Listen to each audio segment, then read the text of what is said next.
اینجا اشخانه وجود نداره.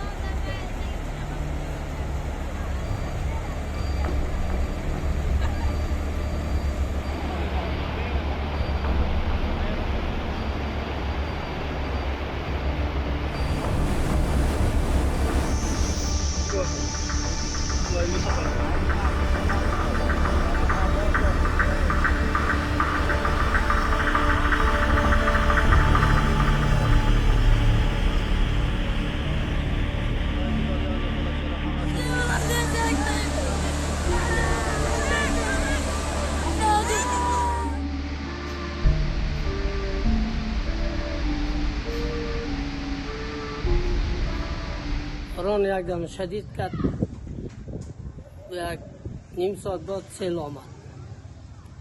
بسیار موتر و دیگر یخچال و یک 6 دانه اشتک و زنه گرفته بود، یک سراچه دیگر قالی جنس خانه مردم بسیار بود.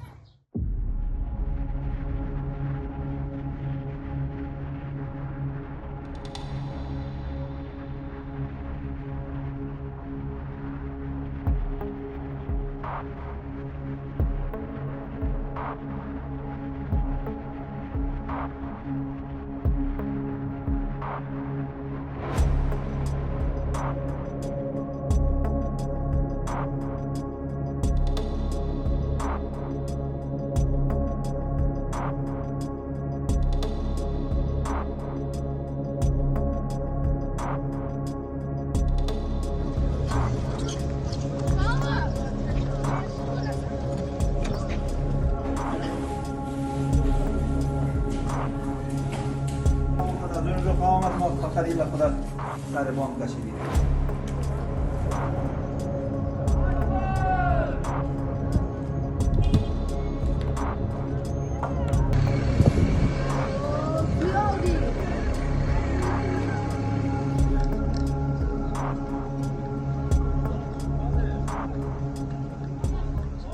یک کنیم بجا برای ما نماز جمعه را اینجا خواندیم، دیگه برای ما این طرف خانه می رفتیم که برای یک دفعه ناگهانی برای نمیتو یک از نمیر برای آمد دیگه طوفان از نمیر آمد. وقتی که آمد دیگه وقت هم پیدا نکنه که مردم طرف خانه برسه، دیگه غافلگیر مردم از این منطقه گیر کرد.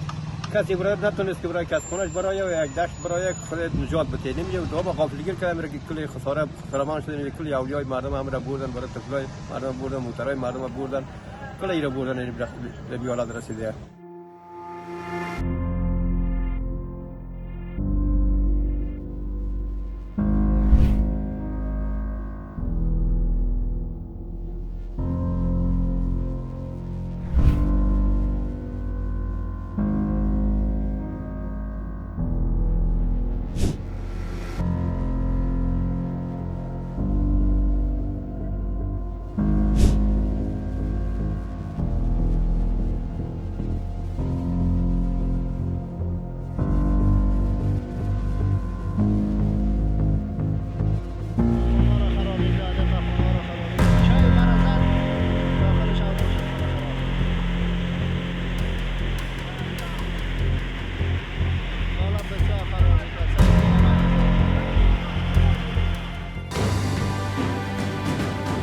Firstpost reports from the world's second largest continent.